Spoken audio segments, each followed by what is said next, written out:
All right. Technically, I put verse 1, but we did verse 1 last time. So we'll just start with verse 2. Is that okay?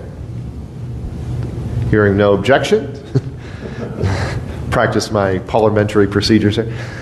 So Genesis 37, starting in verse 2, reading through verse 11. This is the history of Jacob. Joseph, being 17 years old, was feeding the flock with his brothers, and the lad was with the sons of Bilhah and the sons of Zilpah, his father's wives. And Joseph brought a bad report of them to his father. Now Israel loved Joseph more than all his children, because he was the son of his old age. And he made him a tunic of many colors. But when his brothers saw that their father loved him more than all his brothers, they hated him and could not speak peaceably to him. Now Joseph had a dream, and he told it to his brothers, and they hated him even more. So he said to them, "Please hear this dream which I have dreamed. There we were, binding sheaves in the field. Then behold, my sheaf arose and stood upright. And indeed your sheaves stood all around and bowed down to my sheaf." And his brothers said to him, "Shall you indeed reign over us? Or shall you indeed have dominion over us?" So they hated him even more for his dreams and for his words. Then he dreamed still another dream, and he told it to his brothers and said, "Look, I have dreamed another dream. And this time the sun, the moon, and the 11 stars bowed down to me." So he told it to his father and his brothers, and his father rebuked him and said to him, "What is this dream that you have dreamed? Shall your mother and I and your brothers indeed come and bow down to the earth before you?" And his brothers envied him, but his father kept the matter in mind. Okay. So here we go. Last time, just a bit of a recap. We looked at Genesis 36, which talks about the generations of Esau, which closes off really the generations of Isaac that we began back in Genesis. I believe it was 25, verse 19, goes through the generations of Isaac, which whenever you see the generations of somebody, it begins to talk about their children. So in the case of Isaac, it really was the story of Jacob and Esau. And then when you get to Jacob here in chapter 37, it's really the story of Joseph and maybe to a lesser degree Judah, the fourth son. But we saw in Genesis 36, through the telling of genealogies, through that story mechanism, we saw a life of apostasy. We saw a life of one that is moving away from God. That's the idea of Esau. He leaves Canaan, he goes east, he settles in another land, he dispossesses the people, and then his people, his descendants become warlike warlords who rule this area. And then 400 years later, when Israel is marching through the wilderness and they seek to pass through the land of Edom, the Edomites refuse passage. So you've got this kind of animosity that continues on through the generations. We looked at King Agag, or Amalek, and then Agag, who's an Amalekite, and all these things. So you've got this generational hatred, and it's really just a story of a life of apostasy, moving away from God, as Esau, their progenitor, was described as a profane man by the author of Hebrews. Well, now when we come to Genesis 37, we see here we're introduced to Joseph and his brothers in this, and this is going to carry us through to the end of Genesis. It's going to tell the story of Joseph and his 11 brothers and how they end up in Egypt. Now again, remember how this is being used by Moses. Moses is writing this. He's writing this presumably near the end of the Exodus, as they're about to go into the Promised Land. And he's basically saying, look, this is how we got into Egypt in the first place. Okay, we got here because of one of our ancestors who came here because of a famine, and how God had provided for his people here in Egypt.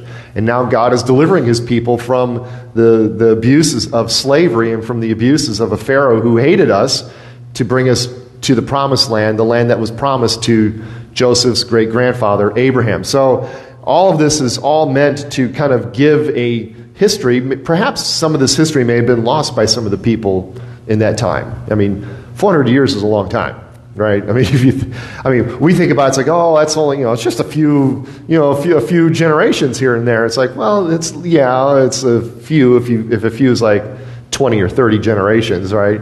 400 years ago, this nation wasn't even really here, right? I mean, you had some settlements, and that's about it, right? So that's a long time. And, presumably they would have forgotten some of this history. Who are we? Why are we in Egypt? Why are we being treated so poorly? Well, here's why. So we're starting the story of Joseph here. And what we're going to see here tonight, and really this theme statement could cover pretty much everything for the rest of Genesis, but the history of Jacob here is going to establish the foundation for the wonderful works of God. Because what happens here, as I said, leads to them being in Egypt, which then leads to God saving his people by his mighty hand and his outstretched arm, right, as he brings them out of Egypt and into the promised land. So all of this is the setup for that. All of this is, in a sense, God setting things up to redeem his people, to save his people, which that itself, as we saw this morning, is just a picture that points to a far greater salvation that we have in Jesus Christ, our Lord, and what he did on the cross. So we're going to see this tonight, 3 parts. We're going to see the history of Jacob, that's verses 2 through 4, and then we're going to look at the 2 dreams. Probably won't spend a ton of time on the dreams because they're very similar, but we'll say a few things about that.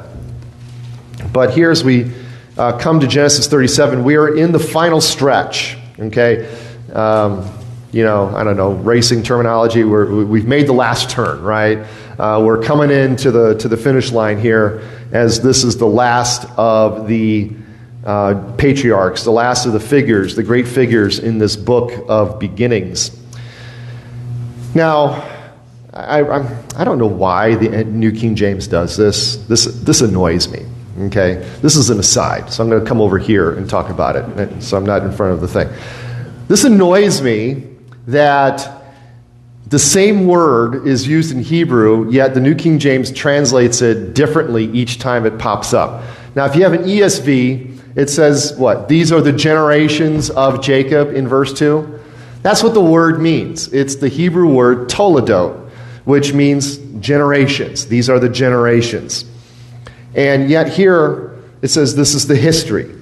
In Genesis 36, this is the genealogy. So it kind of uses these interchangeable words for a translation that's supposed to be word for word. It annoys me. Okay, so my rant is over. But I only bring this up because, as we've been saying through the book of Genesis, these are signal posts, signposts. These are little markers on the road to let you know where you are. And it's how you divide the book of Genesis up by these toledot statements. These are the generations. There are 10 of them. This is the 10th one, the final one. We had one back in Genesis 2, verse 4. After the creation account in Genesis 2, verse 4 says, now these are the generations of the heavens and the earth in the day that God made them. And then it goes on. And then you got chapter 5, verse 1. This is the generation, these are the generations of Adam, who had a son in his own image. Then in Genesis 6, verse 9, these are the generations of Noah. Chapter 10, verse 1, these are the generations of Seth. Chapter 11, verse 10, these are the generations of Shem, Shem, that's what I meant. And then Shem, Ham, and Japheth. And then 11, verse 27, you have, these are the generations of Terah, Abraham's father. Genesis 25, verse 12, these are the generations of Ishmael. Genesis 25, verse 9, these are the generations of Esau. And now Genesis 36, verse 1, Genesis 25, verse 19 is Isaac. 36, verse 1 is Esau. And now 37, verse 2, these are the generations of Jacob. It's the way of marking time and marking the significant story breaks in the book of Genesis. So it's Moses' way, who is the primary author, of tracing the movement through the book of Genesis, this narrative as we progress through the history of God's people, as we move along this storyline, really, that takes us from Genesis 3:15, that the promise that the seed of the woman shall crush the head of the serpent, all the way to Galatians 4, verse 4, which says, in the fullness of time, Jesus came, born of a woman, born under the law. All of this is just tracing this history to that point. So in verse 2, we are introduced to the major characters. So I know, Todd, you like going to plays. This is your playbill, okay? If you know what a playbill is, if you've been to a play, you're given a playbill, and aside from all the ads that are in there and all the coupons for this, that, and the other thing, you have a little list in there that says, here's the cast, okay? Well, here are your characters, your dramatae personae are here. You have Joseph, who was 17 years old. You have his brothers. You have his father, and of course the father's wives. But really, those are the three main characters. Joseph, his brothers, and his dad, Jacob, okay? Now, here we're told that Joseph is 17 years old, which means it's been a little while since Jacob has been in the Promised Land. Joseph would have been born in Haran, right? He would have been born when Jacob was still serving Laban. He would have been the last son born then, because Benjamin is born on the way to the Promised Land. But presumably they've been here for a while, because now he's 17 years old. And that means, as I said, Jacob has been in Canaan for a while. And here he's given a task. He is here to feed the flocks with his brothers. And the lad was with the sons of Bilhah and the sons of Zilpah. Now those are his concubines. So those sons would have been, let's see if I can get this down, Dan, Gad, Asher, and Naphtali, I think, are the four sons of the concubines, if I'm not mistaken. Now, the Bible seems to put forth that anyone who is tending flocks, feeding flocks, that's like menial work. That's like the work you give to the entry-level person. We know this, if you remember in the story of David, in 1 Samuel 16, when Samuel comes to anoint the son of Jesse. He comes to Jesse's house, and he says, I'm here to anoint the next king. And he says, show me your sons. And he's like, well, here's my oldest. He's a strapping guy who's fit to be the king of Israel. And Samuel's like, yes, he looks the part. And then the Lord says, do not look at the outward appearance, for the Lord looks at the heart. And he goes all the way down through all the sons. And then none of them are the anointed one. He's like, okay, now either God's lying and he brought me here for no reason, or you've got another son, Jesse, that's not here. It's like, what part of bring out all of your sons did you not understand? And he says, well, that's the youngest one. He's out tending the sheep. Okay. In other words, he's doing the menial work out in the flocks, taking care of the sheep. So apparently, this is sort of like Joseph being the youngest. I mean, Benjamin's the youngest, but I don't know how old Benjamin is, but he's probably too young to be working with sheep. So this is what he gets. He gets sort of like the leftover job, and he's feeding the flock with his brothers. But then we see here in verse 2 that he is hanging out with the sons of the concubines, and it says here he brought a bad report of them to his father. Dun, dun, dun, right? What do you think this bad report was? I mean, I'm not asking you to speculate what he actually said, but what do you think the tenor of this bad report is?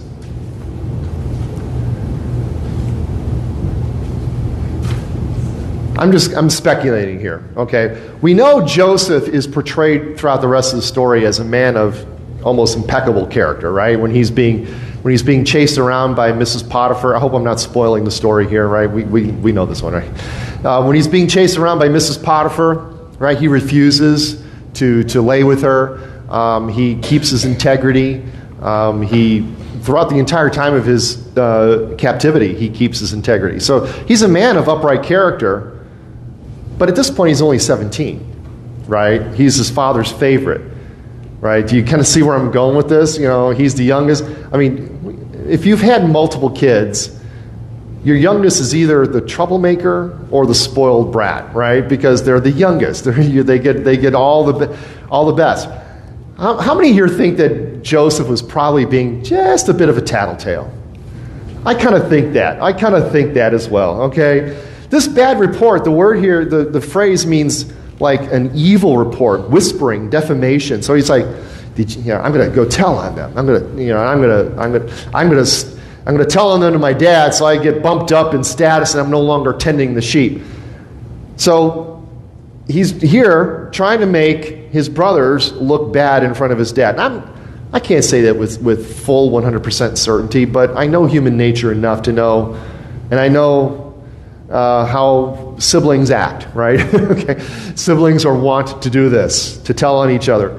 Now they'll have each other's back when it's somebody outside the family, but when it's inside and you're jockeying for position and for not having to do chores, whatever, it's fair game. You whatever happens, right? So this is the cause of the family strife, right? So here we see this in verse 3. Israel loved Joseph more than all his children because he was the son of his old age, and he made him a tunic of many colors. Now, this language is significant. Now, was he the son of his old age? Yeah, I mean, Jacob was already old when he came there. He was 84 years old when he got to Haran. That was before he got married and had any kids. So he's pretty old. But I don't think it's talking about that he was just a son while he was old in years. I think this is a reference to what we see back in Genesis 21:12, when we see that Sarah bore Abraham Isaac, a son of his old age. In other words, I think Jacob is seeing Joseph much like Abraham saw Isaac. If you remember how the Bible describes Isaac, he says this was Abraham's son, his only son, the son that he loved. But he had another son, right? He had Ishmael, and later on we'll have other sons.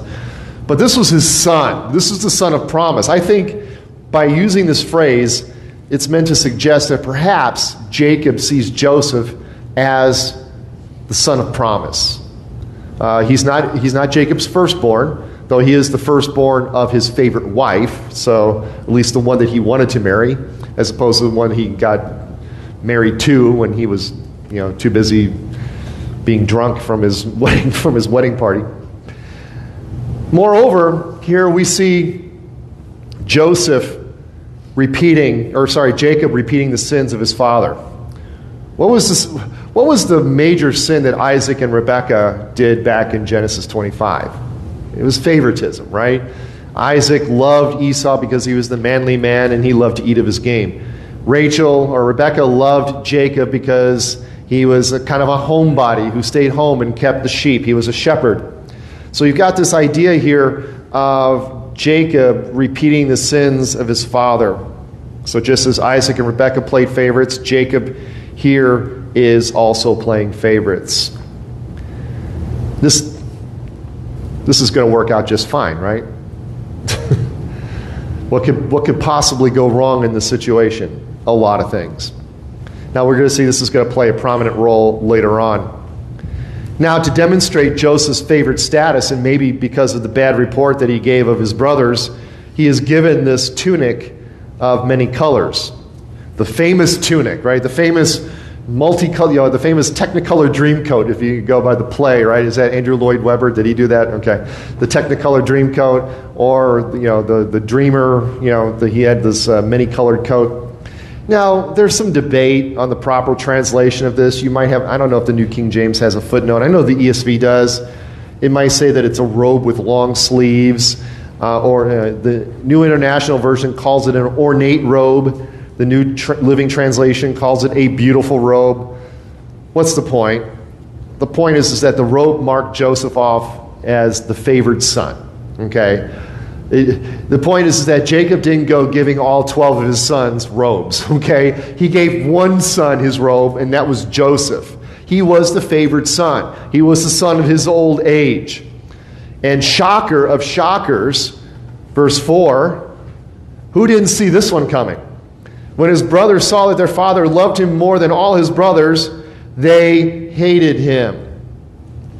Shocker. I know we're all shocked at this. I know that we thought that these men were all virtuous, and I would say, wow, that's so wonderful that Joseph has this favored status with dad. No, they hated him and could not speak peaceably to him. Literally, it says they could not say shalom. That's what it says. They could not call cause themselves to say shalom to him. They could not wish him peace. Think of it as sort of like, you've got somebody you don't like, and you run into the store, you run into them in the store, you don't even give the head nod thing, you don't even wave. That's a big thing here, right? If you don't, I remember it's like, if you don't wave at somebody in the car driving by, they're going to think something that you're angry with them, right? So that's kind of what's going on here. You don't even wave when they drive by. Unable to speak shalom. Now, a couple things could be said at this point.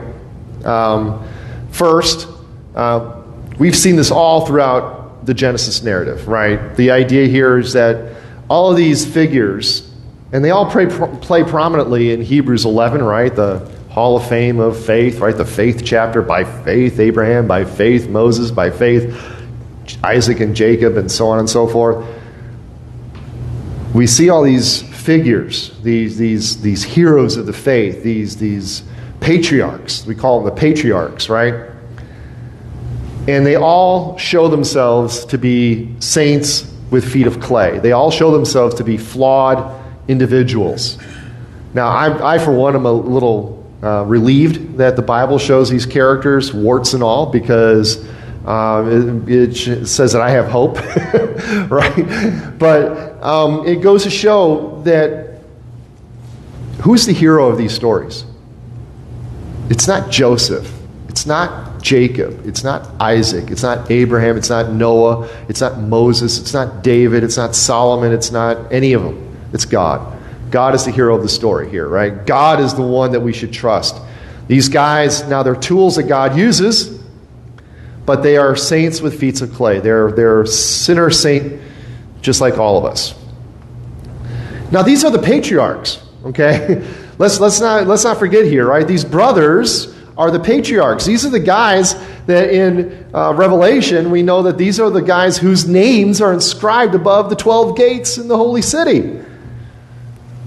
Yet here they have hatred in their heart. They have hatred in their heart for their brother. They hated him and could not speak peaceably to him. Think of the words of Jesus in Matthew 5, verses 21 through 26. You have heard that it was said, if you shall not murder. I say to you, if you have hatred in your heart toward your brother, you have committed murder in your heart, right? You've committed murder. If you say fool, if you say raka, all these things, right? These guys are guilty of breaking the sixth commandment by having hatred in their heart. The second thing we can say about this is that we're going to see here, not so much here, but it's setting the stage, as I said. This is setting the foundation for all of this. What we see mostly through the story of Joseph is the invisible hand of God's providence working, okay? So, unlike earlier on where God speaks to Abraham, God gives a dream and speaks to Jacob, here, aside from the fact that we see God communicating via dream through Joseph, he doesn't really speak to Joseph. God takes sort of like a background role, but we're going to see as we move through this that, a couple times the narrative says that the Lord was with Joseph, even though he got thrown into prison, but the Lord was with Joseph. The Lord gave favor to him. All these things. Think of the story of Ruth. Think of the story of Esther, where the name of God is not even mentioned once in the whole entire book of Esther. And yet, we see the invisible hand of God's providence moving in that story as well. So, we're going to see the invisible hand of God's providence here to use the sin of these men to bring about his glory and our good. And that, to me, is enough to say what an amazing God that we serve, right? What an amazing God that we serve, that he takes even our sin and uses it for our good. He overrides our evil intent to bring about his good purposes.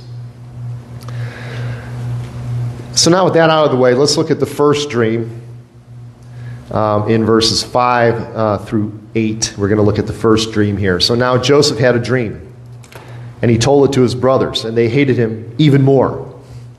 So he said to them, "Please hear this dream which I have dreamed. There we were, binding sheaves in the field. Then behold, my sheaf arose and also stood up, and indeed your sheaves stood all round and bowed down to my sheaf. And his brothers said to him, Shall you indeed reign over us, or shall you indeed have dominion over us?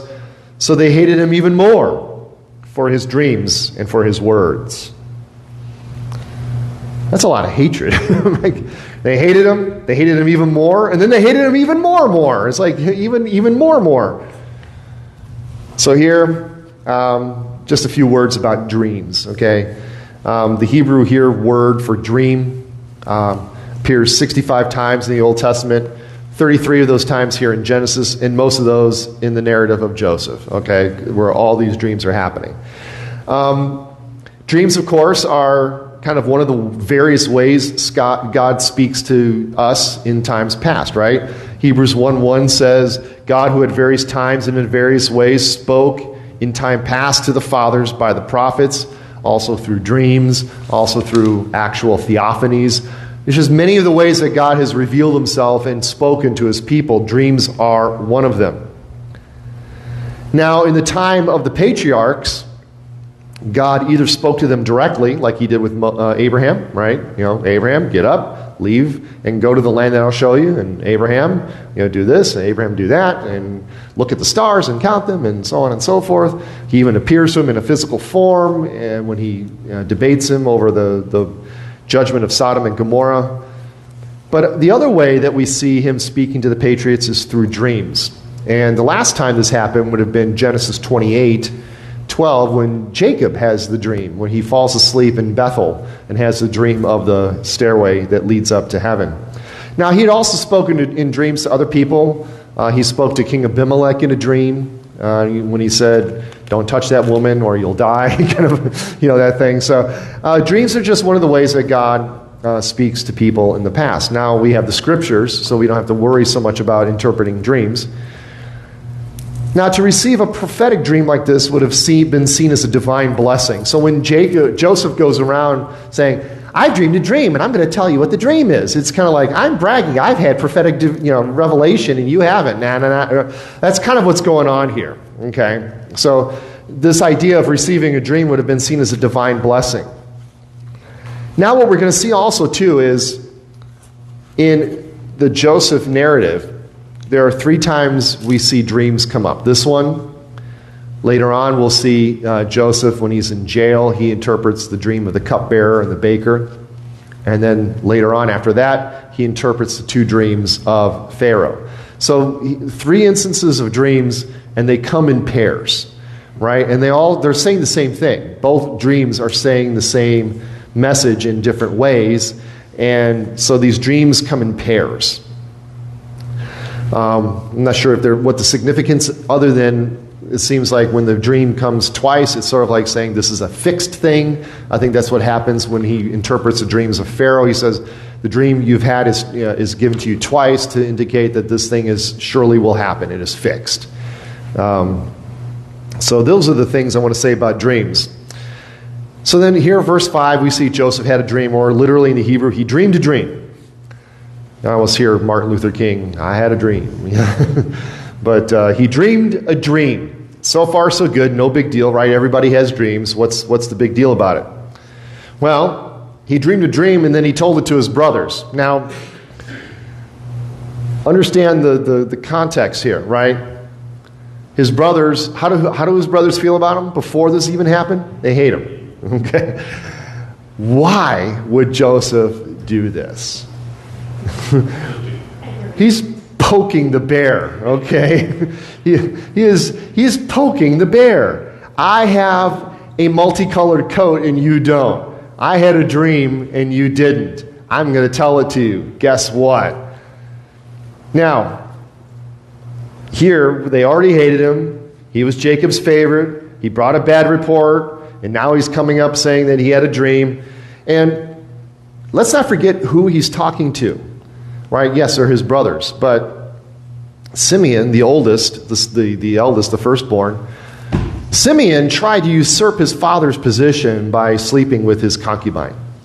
That was not a lustful thing. That was I'm sticking it to my dad kind of thing by sleeping with one of his wives. His next 2 sons, Simeon and Levi, they slaughtered an entire village because their sister got raped. Okay, these are not exactly, soft, girly men. Okay, these are rough, dangerous men that if you cross them, they're going to probably, beat you up, throw you in a pit, and leave you for dead. Oh, wait, that's exactly what happened, okay? That's exactly what's going to happen here. So they're dangerous men. And they already hated Joseph. And as I said, he's poking the bear here, I think.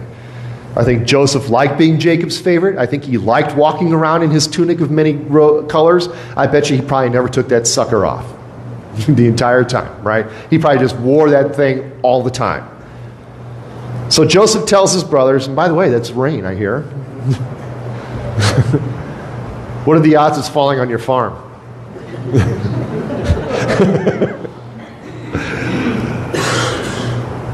So he tells the brothers his dream, and it's a relatively mundane dream, right? They're binding sheaves in the field, and then all of a sudden, Joseph's sheaf stands up, and the other sheaves bow down to him, and the meaning is quite clear as the brothers immediately pick up on what Joseph is laying down here, and they say, "Look, shall we bow down to you? Will you have dominion over us?"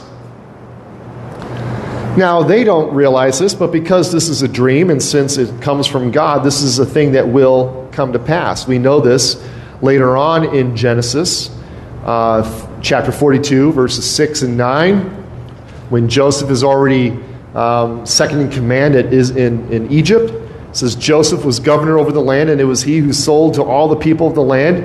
And Joseph's brothers came and bowed down before him with their faces to the earth.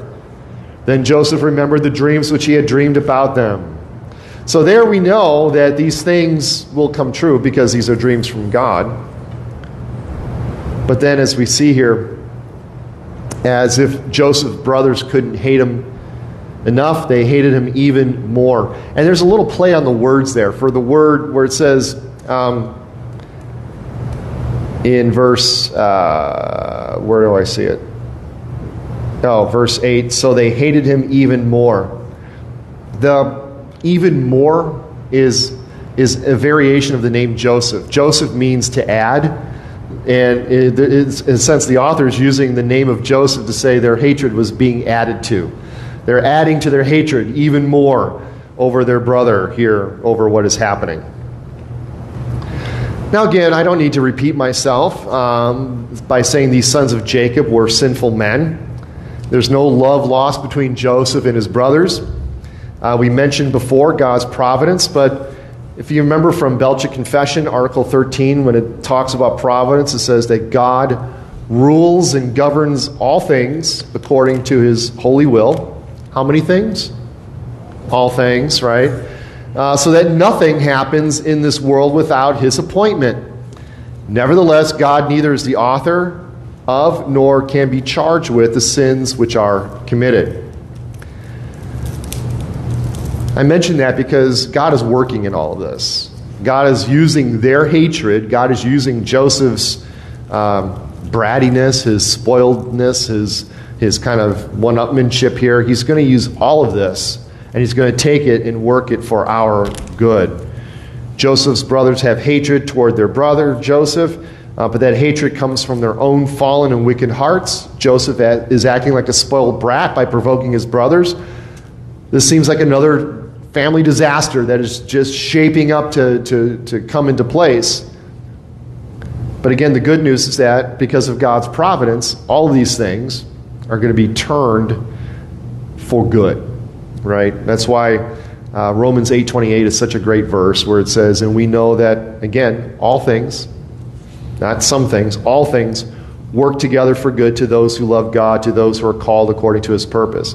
And that all things includes the brothers' hatred, it includes Joseph's sin, it includes Jacob's sin in showing favoritism. All these things God is using, and he's going to override them for our good and for his glory. Well, now the second dream. This won't take long because the dream is effectively the same thing with some slight details changed here. Then he dreamed still another dream and told it to his brothers and said, look, I have dreamed another dream, poking that bear. And this time the sun, the moon, and the 11 stars bowed down to me. So he told it to his father and his brothers, and his father rebuked him and said to him, "What is this dream that you have dreamed? Shall your mother and I and your brothers indeed come and bow down to the earth before you?" And his brothers envied him. Well, that's different. We say, well, they probably hated him about as much as they could hate him at this point. But his father kept the matter in mind. So a similar dream. Remember, these dreams come in pairs. These dreams are telling the same story, different details here. In this dream, this time you have the sun and the moon added. The 11 stars, I mean, it's clear what this is, right? The 11 stars are the 11 brothers. The sun is the father, Jacob. The moon is the wife. This is not Rachel, okay? Rachel's dead by now. This might be Leah. It could be one of the concubines at this point. We don't know, but it is one of the wives. Jacob had 4, so we can pick one. Just can't pick Rachel because she's dead. But the reference here is clear that the father, the mother, and the brothers are all going to bow down before Joseph. Now, the brothers, they just envied him more.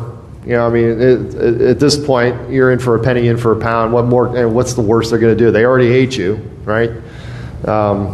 They hated him even more, I guess. I don't know. But here we see a mild rebuke by Jacob to his son, probably expressing a little incredulity. He's like, you know, okay, I don't mind the brothers, but even me and your mother, it's like, come on, we're not going to bow down before you. But we see here that unlike what the brothers do, Jacob's opinion over his son, the estimation that he had over his son, was so high that it says here that he kept the matter in mind. That kind of reminds me of how when Jesus did something in Luke's gospel, it often says that Mary kept the matter in mind, right? You think of the time when they're there to present Jesus for his circumcision, and you've got Simeon the prophet, and then the other prophetess that comes, and they speak and they say things to Mary, and it says that she treasured these things in her heart and kept them in her mind. And then when Jesus stays behind at 12 years old in Jerusalem and starts debating with the religious leaders, and then they go back and they kind of mildly rebuke Jesus. Where were you? And Jesus says, I had to be in my Father's house, doing the Father's business. And it says that Mary kept these things in her heart. So she pondered these things, just as Jacob is pondering these things here that Joseph is saying. Now, here's the thing, right? I mean, we all know the story of Joseph. I said this morning to somebody outside. It's like, this is, if not the most popular story in the Bible, it's one of them, right? It's probably in the top 5. We all know the stories, right? Moses, Noah, Daniel, David, Joseph. He's one of the most popular stories in the Bible, one of the most well-known narratives in the Bible. So we know how this goes. We know how this works. We know that Joseph is going to go through some horrible trials, right? His brothers are going to beat him. They're going to leave him in a pit. They plan to kill him, but then they decide to sell him. Why not? Why kill him when we can make a little money over this and humiliate him even more? So they propose to sell him to some traders. And then he goes into Egypt, and then he rises in the house of Potiphar, and then his wife tries to seduce him, and he says no, and she accuses him of rape, and then he gets arrested, and then he rises to the second in command in the prison, and then he interprets the dreams, and he gets forgotten for a couple of years, and then finally Pharaoh has some dreams, and the cupbearer's like, oh, hey, I remembered, right? There's this guy who can interpret dreams, and they bring him out, and they wash him up, and he interprets the dreams, and all of a sudden he's second in command in Egypt. So he goes from bratty kid to slave to prisoner to second in command of Egypt, right? So we know how this goes. He goes through some horrible trials, but as we'll see, as I mentioned earlier, the invisible hand of Lord's providence here. The Lord was with Joseph. We see that in Genesis 39, verse 2, Genesis 39, verse 21. The Lord was with Joseph. We also know that Joseph's brothers will commit horrific acts of treachery here. What they did to Joseph is inexcusable. Providence or no providence. It is inexcusable what they did to their brother. And then they lied to Jacob. Oh, an animal. Sorry, is this your son's robe? We know it's your son's robe. Is this your son's robe? We just found it. Looks like he got mauled by a tiger. Poor Joseph. We're going to miss the lad. We're going to miss the tyke. Him running around with that stupid coat or thing like that. We're going to miss him. So they do some horrible things. And they will bow before Joseph before it's all said and done. Jacob, the deceiver, right? The heel grabber, the deceiver. He wasn't only deceived by his uncle or / father-in-law Laban, but he was deceived by his very own sons. They lied to him. Sins of the father, right? Just as Jacob copied the sins of his father Isaac, his sons copy his sin of deception. But he's going to have to trust them, right? He's going to have to trust them because later on, when this little kind of play comes to an end and Joseph, who doesn't trust his brothers, and I don't blame him, right, says, if you didn't like me, I wonder how you treated my brother Benjamin. It's like, I want to see Benjamin. And Jacob's like, I'm not giving up Benjamin. I lost Joseph. I'm not losing my only other son. He's going to have to trust all of this. He's going to have to trust his sons. He's going to have to trust Judah, who says, I will give my life for the boy. He's going to have to trust the Lord with Benjamin. We know that through all of this evil, all this dysfunction, as we said in Romans 8:28, God is working all things together for the good of those who love God. How do we know this? Because at the end of Genesis, when Joseph reveals himself to his brothers, and they apologize and they repent, and Joseph says, well, you meant this as evil against me, but God meant it for good. See, at the end of it all, Joseph is able to see, in hindsight, of course, but he's able to see the providence of God, how God has led him through all of this, how God put him in this position at this time for this very reason to save many people, right, from the famine that covers the whole earth. Now, I don't know about you, but have you ever wondered, why does God use such sinful, wicked, crooked people like Joseph, like his brothers, like Jacob, like Esau, like us? I guess one answer is, well, that's all he has to work with. You got to make do with what you got, right? But no, why? It's like it's funny because we're 37 chapters into Genesis, and all of God's people are fallen, flawed individuals. Abraham had some moments where he shined, taking great steps of faith, but then he would doubt, and then he would lie, and then he would, and his lies were not just, white lies, but they put his wife in a very bad situation. Isaac and Rebekah's favoritism, Jacob's deceptions, Joseph's annoying habits of being a 17-year-old kid, the brothers' evil in their hearts. We know Abraham walked by faith. We know Noah was called a righteous man, but then he was, drunk in his vineyard after it was all said and done. Here, Joseph shows great integrity later on in his story, but here, he's poking the bear. He's antagonizing his brothers who hate him. So we see here that God's saints, we're seeing them warts and all. And I think, again, as I said earlier, it's meant so that we don't try to turn these men into examples for our lives, right? It's meant so that we put our trust in the Lord, who is, again, sovereignly working through all of this, taking all of this evil, all of this sin, all of this wickedness, all of this dysfunction, and using it to bring redemption to his people. So, because through these broken, messed up people, God is working out the plan of redemption. What happens here, and what happens by the time we get to the end of Genesis, when they get to Egypt, is we're going to see that they come to Egypt, they're going to be abused for 400 years, and then God is going to raise up another flawed, fallen, sinful individual named Moses. What was Moses' problem? Well, he had a bit of a temper, right? He thought he was going to save God's people, so he ended up killing Egyptians. And then when he saw two Hebrews fighting, the Hebrew says, are you going to kill me too, like you killed the Egyptian? And Moses is like, okay, I've been caught. I've been discovered. This will eventually lead to Israel becoming a kingdom under their great King David. Was David a flawed individual? Yeah. Adultery, murder, lying, deceit, all the cover-up, all these things.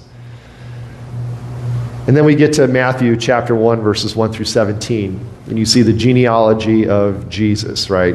And the first words that hit you when you turn that page from Malachi to Matthew says, these are the generations, using that same language.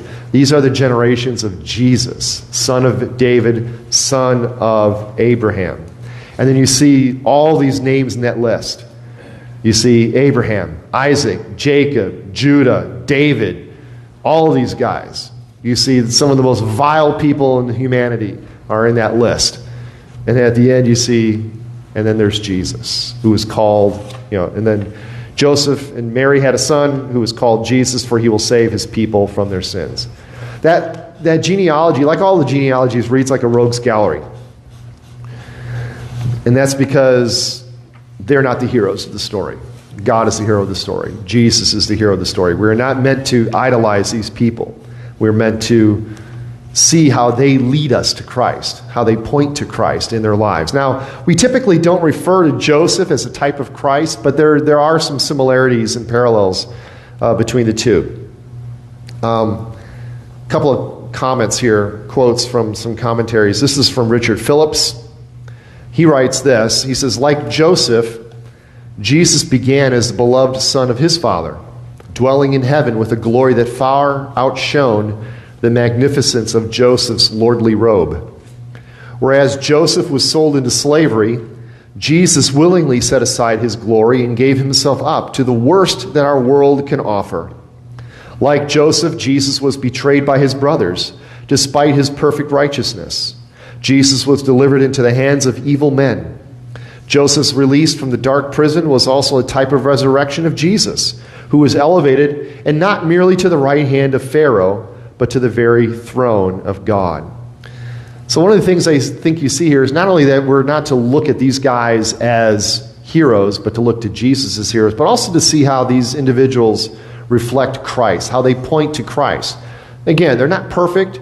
They're not like Christ in that sense, but their lives are in some way reflected in the life of Jesus Christ. Another commentary here by Ian Duguid and Matthew Harmon says, this is more lines like, in answer to the question, what was Joseph thinking when he was telling his dreams and God using all of this for this? Well, here, what was the father thinking, willingly sending his beloved son into such a powder keg of a fallen and sinful humanity, giving him a physical body that could be tortured and wounded? He was thinking of you and of me, of the church that he was creating and calling into existence, a new, united, worshiping community of redeemed sinners. So I think it all comes back to that theme that we started this with, which is that what we see here, the history of Jacob, the genealogy of Jacob, is establishing the foundation for the wonderful works of God in salvation. And it's going to carry through all the rest of the Old Testament narrative, because all of it points to Jesus. That's what Jesus says when he tells that to his disciples. It's like, let me tell you about all the many ways in which the scriptures, from the Psalms and the law and the prophets, that speak of me. So I'll stop here for the night.